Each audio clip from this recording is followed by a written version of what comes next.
வணக்கம். சற்று முன் கிடைக்கப்பெற்ற மிக மிக முக்கியமான செய்தி ஒன்று வெளியாகி உள்ளது. கடந்த 5 ஆண்டுகளாக திமுக செய்த ஊழல்கள் தற்பொழுது பல கோடிகள் என்று சமூக வலைதளங்களில் பலரும் கூறி வருகிறார்கள். தேர்தல் நேரம் வந்துவிட்டால் ஊழல் பணங்களில் மற்றும் கிட்டத்தட்ட பினாமிகள் மூலமாக ஒவ்வொரு தொகுதிகளிலும் திமுக பணப்பட்டுவாடாவில் ஈடுபடும். தற்பொழுது அமலாக்கத்துறை அதிகாரிகளுக்கு ரகசிய தகவலின் அடிப்படையில் கிணற்றில் அடியில் பணங்களை மூட்டை மூட்டையாக கட்டி பதுக்கி வைத்துள்ளார்கள் என்றும், கிட்டத்தட்ட திமுகவின் மிக முக்கியமான அமைச்சரின் பண்ணை வீட்டில் உள்ள கிணற்றில்தான் பதுக்கி வைக்கப்பட்டிருப்பதாக தகவல்கள் தற்பொழுது கிடைக்கப்பெற்றுள்ளது. 2026 சட்டசபை தேர்தலில் திராவிட முன்னேற்றக் கழகம் வெற்றியடைய வேண்டும் என்றால் நிச்சயம் அதற்கு இந்த கருப்பு பணம் மட்டும்தான் அதற்கு உதவியாக இருக்கும்.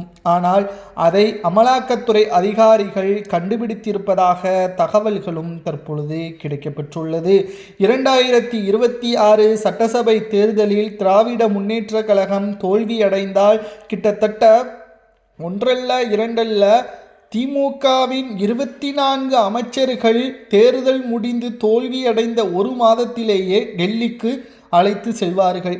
காங்கிரஸ் தற்பொழுது மிகவும் வீழ்ச்சியடைந்து சக்தி இல்லாமல் பவர் இல்லாமல் பலரும் விமர்சனம் செய்யக்கூடிய ஒரு நிலைமைக்கு வந்திருக்கிறது என்றால் அதற்கு காரணம் யார் தெரியுமா? கலைஞர் மட்டும்தான்.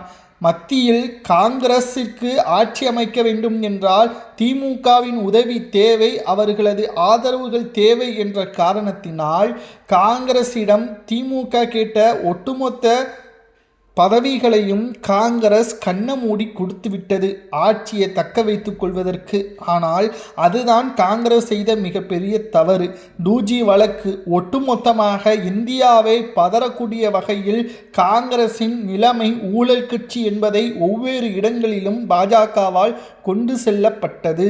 திமுகவின் அதிகாரங்கள் அனைத்தும் தற்பொழுது அதிகரித்திருப்பதற்கு காரணமும் அந்த பணம்தான். தற்பொழுது ஒரு பக்கம் காங்கிரஸ் வீழ்ச்சியடைந்து மறுபக்கம் அந்த பணத்தின் மூலமாக திமுக வலுப்பெற்று இருந்தாலும் இப்பொழுது மறைந்த முதல்வர் ஜெயலலிதா அவர்களுக்கு பிறகுதான் தமிழ்நாட்டில் திமுக ஆட்சியை அமைத்துள்ளது. மீண்டும் ஆட்சியை அமைப்பதற்கு பதுக்கி வைக்கப்பட்ட கிணற்றில் பதுக்கி வைக்கப்பட்ட பணத்தை எடுத்து தொகுதிகளில் பணப்பட்டுவாடாவை செய்வதற்கு தயாராக இருக்கிறது. ஆனால் இதை அமலாக்கத்துறை அதிகாரிகள் கண்டுபிடிக்க உள்ளதாகவும் அவற்றை கண்டுபிடித்தால் அந்த பணத்தை என்ன செய்யலாம் என்பதையும் மறக்காம கமெண்டில் கூறுங்கள்.